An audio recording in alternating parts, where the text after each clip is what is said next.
Hello and welcome to this latest session of सत्य की अदालत। आज हमने फिर से कटघरे में खड़ा किया है डॉक्टर शैल गुप्ता को और जानते हैं उनसे कुछ कठिन सवालों के जवाब। तो डॉक्टर गुप्ता, दोबारा इस कटघरे में आके कैसा लग रहा है आपको? अब तो आदत सी है मुझको। तो मुझे तो अच्छा लग रहा है। जनता के सवाल ऑब्वियसली हमारे लिए इम्पोर्टेंट है और हम जवाब देंगे। जैसे आपके लिए इम्पोर्टेंट है वैसे ही हमारे लिए भी इम्पोर्टेंट है। तो आज एक नया सवाल लेकर आए हैं आपके लिए। सवाल कम है, इल्जाम ज्यादा है। लेकिन पहले आप थोड़ा समझाइए। आज हम बात करेंगे सिंथेटिक फाइबर के बारे में और सिंथेटिक हेयर। लेकिन ये होता क्या है? मतलब सिंथेटिक भी है, हेयर भी है, क्या चीज है ये? Okay, so synthetic hair are basically not hair, they are fibers and they come in different colors, different shapes and different lengths. So आप चूज कर सकते हो। ये बिल्कुल नेचुरल हेयर जैसा दिखता है पर हेयर नहीं होता है। And there are two variants available. One is biofibre which is from Italy and the other variant is Nido which is from Japan. तो इसमें एक नॉट होता है which we implant under local anaesthesia and one by one we implanted and it stays there. Okay. तो आपका कहने का मतलब है कि सिंथेटिक फाइबर नेचुरल हेयर जैसा दिखता है, but this is not a natural hair, not a hair actually, it's just a fibre. Yes. Okay. तो आप तो करते हैं ये आपके क्लिनिक में, और आप ये क्लेम भी करते हैं कि आप कई सालों से कर रहे हैं। लेकिन हमारी रिसर्च में हमें ये पता चला है कि this particular treatment option is not US FDA approved. तो इस बात पे आप क्या कहना चाहोगे? Yeah, it is. It has not got US FDA approval, though it is being done in many parts of world, including UK, many parts of Europe, Italy, obviously, Australia, and many other places across the globe. It is being done. And the initially, when this all started, वो लोग काफी different different तरीके के try करते थे trial phase में, including bovine collagen fibre और something like that. So they used to cause severe reaction, and that was the time when this was banned, and it was in 1980s or 90s, early 90s. I took this training in 2003, and I have been doing it for almost 20 years now, and it's quite good. But yes, we need to specify. I mean, the patient has to be chosen carefully. Not everyone is meant for synthetic hair implant, and vice versa, synthetic hair are not meant for everyone. तो आपका कहने का मतलब है कि synthetic fibre कुछ patients में indicated होते हैं। आप प्रमोट भी करते हैं इस ट्रीटमेंट को? देखिए, इस ट्रीटमेंट को ना बहुत ये नाजुक ट्रीटमेंट है बहुत। कोई 5 साल पहले हमने एक वीडियो अपलोड किया था जिसमें सिंथेटिक हेयर के विषय में बताया था, and people like that video. उससे ज़्यादा पहले बहुत ज़्यादा किसी को पता नहीं था सिंथेटिक हेयर के बारे में। सो मेरा फ़ोन उसके बाद बहुत बजने लग गया, और ना सिर्फ मरीजों की तरफ से बल्कि डॉक्टर्स की तरफ से भी, कि हमें ट्रेनिंग लेनी है इसकी। यू जस्ट ट्रेन अस।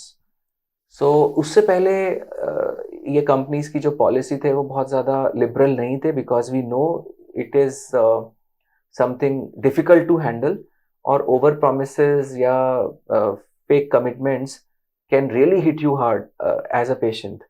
तो बट वो वीडियो इतना पॉपुलर हुआ, बहुत लोगों ने किया, शायद कंपनी के पॉलिसी चेंज हुए, उन्होंने काफ़ी लोगों को ट्रेन किया। और अभी मैं देखता हूँ जिस तरह से हम नेचुरल हेयर ट्रांसप्लांट में बहुत सारे रिपेयर केसेस करते हैं, खराब केसेस आते हैं हमारे पास, इसी तरह से सिंथेटिक हेयर में भी काफ़ी लोग इधर उधर से करा के, टेस्ट पैच करा के या प्रॉब्लम्स के साथ, बिना उसके बारे में हकीकत जाने आते हैं, और जो हमें फिर ठीक करने पड़ते हैं। जी। तो डॉक्टर शैल, आप सिंथेटिक फाइबर्स ऑलमोस्ट पिछले 15-20 सालों से कर रहे हैं। आपने कई वीडियोस भी बनाए हैं, आप थोड़ा प्रमोट भी करते, बताते भी हैं पेशेंट्स को इसके बारे में। लेकिन एक तो ये आप बोलते हो, दूसरी तरफ हमें कुछ अपने इंटरनल सोर्सेज से, गुप्त सूत्रों से ये पता चला है कि आपने तो अभी एक पेशेंट को वापस ही भिजवा दिया अपने क्लिनिक से। वो बेचारा पेमेंट वगैरह करके बैठा था सिंथेटिक फाइबर कराने के लिए, और आपने उसे मना करके भिजवा दिया। तो एक तरफ तो आप कह रहे हो कि करने की बात कर रहे हो, एक तरफ आप पेशेंट को बिना करे भेज रहे हो। तो ये तो चित भी मेरी पट भी मेरी। देखिए, ऐसा मैंने सिर्फ पहली बार नहीं किया। ये खता मैं बार बार करता हूँ, और काफी मरीजों के साथ हम ऐसा कर चुके हैं जिनमें की जरूरत नहीं है सिंथेटिक हेयर इम्प्लांट की. Those who are not good candidates for synthetic hair implants, उनमें ये नहीं करना चाहिए. अभी जिस पर्टिकुलर पेशेंट की आप बात कर रहे हैं, ये I met him in the OT. He was like suppose to get 2100 hair, but जब मैंने उसे देखा ओटी में, मैं मिला, तो in fact my staff only told me कि सर देखो, इसको 2100 हेयर की ज़रूरत तो नहीं लग रही है. तो when we saw, this was a young guy, 23 years of age, who had already got a test patch from somewhere, some other clinic, and उसको उन्होंने ही नंबर ये कोट एक्चुअली किया हुआ था 2100. ही and we haven't hadn't met him. तो जब वो आए तो सीधा फिर ओटी में ही हमें मिले. तो so I thought that he is not a good candidate for synthetic hair at all. बहुत थोड़ा सा बाल्डनेस था, और अगर सिंथेटिक डालने भी होते तो 300-400 सिंथेटिक हेयर में उसका काम बन जाता. So definitely didn't need that many. But when I asked him, I interviewed in in in in fact. ये इंटरव्यू भी आप लोग देख सकते हैं, आपको यूट्यूब पे लिंक मिल जाएगा डिस्क्रिप्शन में. तो यहाँ पर आप देखकर खुद ही जानिएगा कि हमने ऐसा क्यों किया इस पेशेंट के साथ, और ऐसे बहुत सारे पेशेंट्स के साथ जहाँ पर ज़रूरत नहीं है. पेशेंट को जानकारी तक भी नहीं थी. Did not know anything about synthetic implant cleaning protocol, nothing. I mean, he was under this impression that if he gets it done, it is fixed. And though he knew that there is around 10-20% hair loss, but he thought if he gets reimplantation every year, he can manage this show with maybe for another 10-20 years, which is obviously not possible. Doctor Shail, आपने बताया कि synthetic fibre एक ही company है जो बनाती है, बायोफाइबर जो आता है एक ही कंपनी का आता है. तो क्या इंडिया में जितने भी डॉक्टर या इंडिया के बाहर भी जितने भी डॉक्टर वो फाइबर यूज कर रहे हैं, उन्हें उसी कंपनी से सप्लाई मिलता होगा? तो इंडिया में भी इंपोर्टिंग प्राइस सबका सेम ही रहता होगा. तो मतलब आपका बेसलाइन प्राइस तो जो आपको मिलता होगा, अवेलेबल होता होगा, वो सेम ही रहता होगा, है ना? मानते हैं आप इस बात को? तो अब आप अगले इल्जाम का जवाब दीजिए कि लोग ये कहते हैं कि आप काम तो खैर अच्छा करते हैं सिंथेटिक फाइबर में, नो डाउट, कई लोग मानते हैं ये चीज, लेकिन आप महंगा बहुत करते हैं. जब चीज एक ही जगह से आ रही है, तो आप ऐसा क्या करते हैं कि आपके यहाँ पे वो फाइबर आके महंगा कैसे हो जाता है आपके यहाँ पे? चलिए देखिए, जैसे एक गाड़ी का मॉडल है. मान लीजिए मैं वॉल्वो की कोई गाड़ी लेता हूँ, और एक पर्टिकुलर मॉडल लिया मैंने, XC60. Now, if I compare the prices across the showrooms, I'm getting the same number. But यहाँ पर this happened with this guy also, जिसका अभी हम डिस्कस कर रहे थे. It happens with so many people, because you cannot count the number of hair which have been done. So in this patient, जैसे I told you कि तकरीबन 400-500 hair की ज़रूरत थी, and they promised him 2100. तो आप समझो कि 400-500 से अगर 2100 आप कर रहे हो, तो जब जगह ही नहीं है तो डालेंगे कहाँ पर? So that means if patient page even for 2100, आधा कॉस्ट भी पे करता है, तो भी यहाँ पर कॉस्ट तो इन्फ्लेट करके बहुत बढ़ गया ना.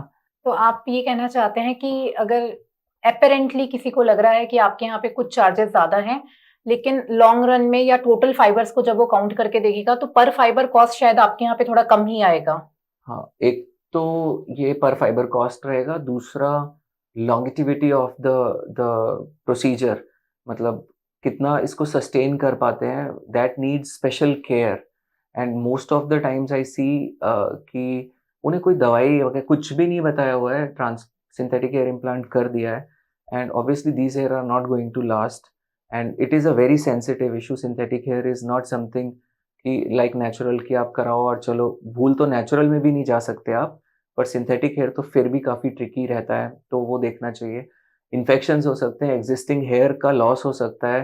आप मतलब बहुत सारे कॉम्प्लिकेशन सिंथेटिक हेयर के और हो सकते हैं जो आपको पता होने चाहिए. So I have done maximum number of synthetic implants, I think, in the world, because I have been doing it for 20 years now. But I think more than the numbers which I have done, I think almost 100 times more patients I have refused. So until and unless patient fits into the criteria which I have set in for synthetic hair, I never do it. Never. Okay. और कुछ हमने ऐसा भी सुना है कि आपने काफ़ी रिसर्च करके कुछ एक प्रोटोकॉल बनाया है, जिससे कि सिंथेटिक हेयर के पेशेंट्स को आप देते हो बाद में, ताकि थोड़ा आफ्टर केयर अच्छे से हो पाए। तो क्या उससे सिंथेटिक हेयर की लॉन्जेविटी पे, लाइफ पे कोई फ़र्क पड़ता है वो फॉलो करने से? एग्जैक्टली, क्योंकि एक दिन में नहीं बना ये प्रोटोकॉल, लगभग 20 साल लगे हैं इसको करने में। और जब हम फॉलो करते हैं तो देखते हैं कि पेशेंट्स का थोड़ा ज़्यादा समय और चलता है बाल। कभी-कभी कुछ पेशेंट्स ऐसे आते हैं जो ऑलरेडी ये कहीं इधर-उधर से लगवा रहे होते थे, but now when we do this with the standard protocol which we use, they fare better as far as the longevity of the procedure is concerned. अच्छा, क्या ये बात सच है कि आपने कुछ रिकॉर्ड जैसा है आपके नाम पे, आपने कुछ बहुत ज़्यादा फाइबर्स किए हैं, you have implanted around 18,000 fibres in a single patient over a 3-day session. तो ये बात सच है या बस ऐसे ही मार्केटिंग गिमिक है? नहीं, ये आधी सच है, आधी आप थोड़ा गलत बोल रहे हैं। 18,500 was the number which I did in a single patient, but it wasn't done in 3 sessions. This was long back, I think around 12 years back I did. So उस समय हमारी efficacy और speed उतना नहीं था, तो I think it took around 7, 8, 9 sessions, maybe around 1,500 to 2,000 each. तो ये पेशेंट को हम हर संडे बुलाते थे। अच्छा। और हर संडे इनको करते थे। And then he got married because he used to wear a patch. Okay. And इनकी स्टोरी यही थी कि no one knew in the in-laws कि कोई पैच वैच है। His wife, fiancé knew this, तो वो उनकी रिक्वेस्ट थी कि ये हटा दिया जाए और वहाँ पर सिंथेटिक लगा लिए जाए। So then this guy went on world tour and ये तो पूरा 1 साल 1.5 साल बाद ही मेरे पास आए घूम घाम के। तब तक तो काफी सिंथेटिक जा भी चुके थे इनके। Then gradually the speed improved and the efficacy and the quality of instrumentation also improved. So अभी हम लोग 4-5,000 hair एक सेशन में, 6,000 भी एक सेशन में लगा लेते हैं। So there was a guy from Bahrain where we did 12,500 on 2 consecutive days. Okay. Just 2 sessions. And yes, he was almost grade. Yeah, he was grade 7. Had 2 hair transplant failures, natural, and was really desperate to get his hair back. So this is for people who don't have enough donor or who can't wait for natural hair transplant results to come. Only those patients we do synthetic hair implant. It is something which is good, but should be used cautiously. And as a surgeon, it is my job to make my patients understand the pros and cons, not just giving them a rosy picture of the procedure. So according to you, synthetic fiber can definitely prove to be a boon in patients if they are selected correctly and if the precautions are followed properly and if the numbers are kept less. Yes. So you are an advocate of less number of fibers in the patient. Yes, we sometimes combine scalp micropigmentation along with the test patch and then do synthetic hair implants so that we need less number of synthetic hair. So the basic concept is lesser the number, easier it would be for the patient and for us to maintain it. So guys, you have heard the justification that Dr. Shaiil gave us regarding the accusations that we have put on him for synthetic fiber. And I feel yes, he is definitely guilty. He is guilty of not misusing the technology that has given us synthetic fiber. He is definitely guilty of not fulfilling the unrealistic expectations of his patients, and he is also guilty of not cheating his patient in the name of large number of synthetic fibers. Do you agree with me?